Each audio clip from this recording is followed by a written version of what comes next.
15 awesome facts about fingerprints. Fingerprints have been with you since before you were born.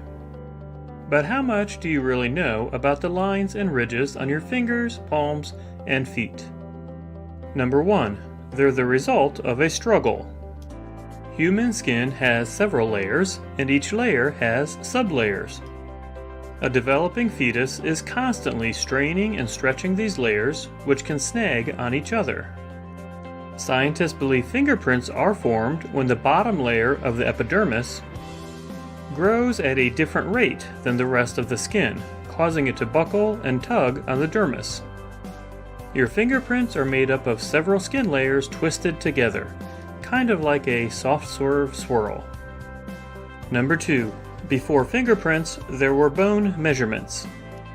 Alphonse Bertillon was a French policeman and researcher who capitalized on the fact that each person's body proportions are different. He developed the Bertillon system, in which he used photographs and measurements of parts of the body for identification, a technique that's still reflected in jailhouse mugshots. Number 3. Some people are born without them. 3 genetic conditions can prevent fingerprints from forming: Naegeli-Franchetti-Jodassohn syndrome, dermatopathia pigmentosa reticularis, and adermatoglyphia. Adermatoglyphia is sometimes referred to as immigration delay disease for the trouble it causes people trying to cross borders. Number 4. They killed the Bertillon system. In 1901, a man named William West began a life sentence in the Leavenworth, Kansas penitentiary for murder. His Bertillon measurements were taken and dutifully cataloged. 2 years later, Will West entered Leavenworth. The clerk took his measurements and photograph and found that they were an exact match for the man listed as William West, who was currently in the prison. Befuddled, the clerk compared their fingerprints, and indeed, these were 2 completely different men. The story soon became folklore among forensic scientists, ultimately leading to the abandonment of the Bertillon system. Number 5. Fingerprint analysis is fallible. When examining fingerprints, experts attempt to match as many points of comparison as possible. Still, there's an inevitable element of human error. A 2011 study found a false positive rate of 0.1%, which translates to 60,000 people, or 60,000 potential false positive IDs based on FBI's annual fingerprint intake. Number 6. Koalas have them too. So far, we're aware of only a few non-human animals with unique fingerprints, such as gorillas, chimpanzees, and koalas. The fingerprints of koalas are so similar to humans that even experts have trouble telling them apart. We haven't heard of anyone blaming their misdeeds on a koala yet, but it's probably just a matter of time. Number 7. Fingerprints are incredibly durable. Even in death, our fingerprints stick around, which makes them very helpful in identifying bodies. After losing a few fingers in an accident on the water, the wakeboarder Hans Galassi figured they were gone for good. Then a human finger turned up in the belly of a trout, and sure enough, it was one of Galassi's. The severed finger was identified and was offered to Mr. Galassi, but he declined to take it back. Number 8. You can still lose them. Rough tactile work like bricklaying and chemotherapy drugs like capecitabine can erode and even erase fingerprints. Just a good case of poison ivy would do it, forensic expert Edward Richards said in Scientific American. Don't get too worried. Left alone, your skin replaces at a fairly good rate, so unless you've done permanent damage to the tissue, it will regenerate. Number 9.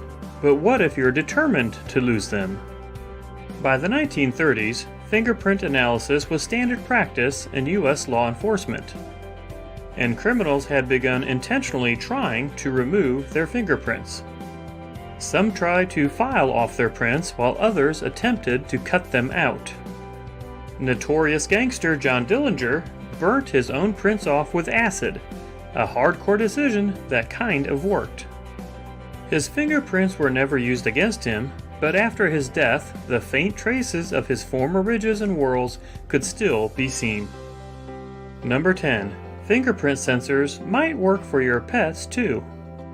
Apple created quite a buzz in 2013 when it introduced a fingerprint-coated screen lock with the iPhone 5S. Some of that buzz soon focused on cats, however, after a TechCrunch writer commandeered a cat and used its toe pad to create a new profile.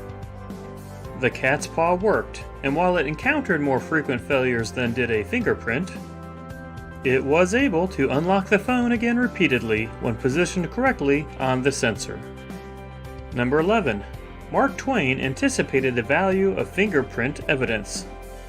Two of the Mark Twain's books, Life on the Mississippi and Pudd'nhead Wilson, featured the use of fingerprints to nab criminals. Twain's focus on fingerprinting was incredibly prescient. The books were published in 1883 and 1893, respectively. But U.S. officials wouldn't implement fingerprinting practices until the early 20th century. Number 12. World War II saw a boom in fingerprint collection. Wartime vigilance meant that the FBI was collecting more prints than ever before from soldiers, foreign agents, and military suppliers, as well as draft dodgers and potential spies. By 1943, the collection included more than 70 million prints. To manage the explosion of information, the agency moved to a big warehouse, nicknamed the Fingerprint Factory, and hired and trained thousands of women to sort prints 10 hours a day, 6 days a week. Number 13. There have been several cases of mass fingerprinting.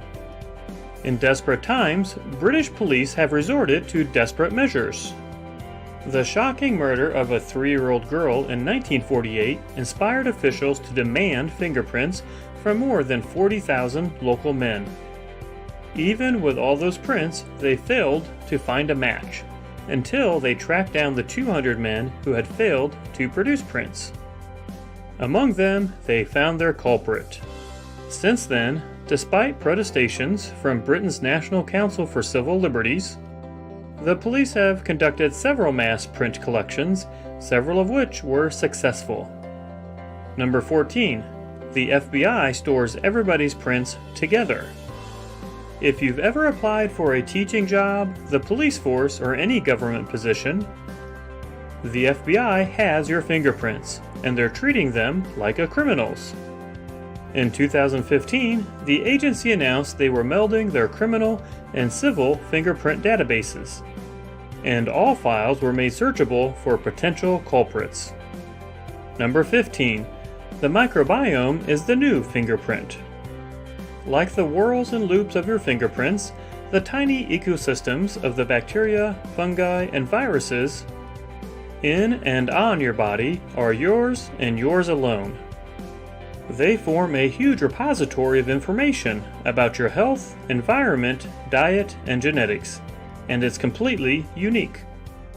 Forensic scientists are currently exploring the possibility of using microbiomes for identification, and testimony based on microbial forensic techniques has already been admitted in some U.S. courts.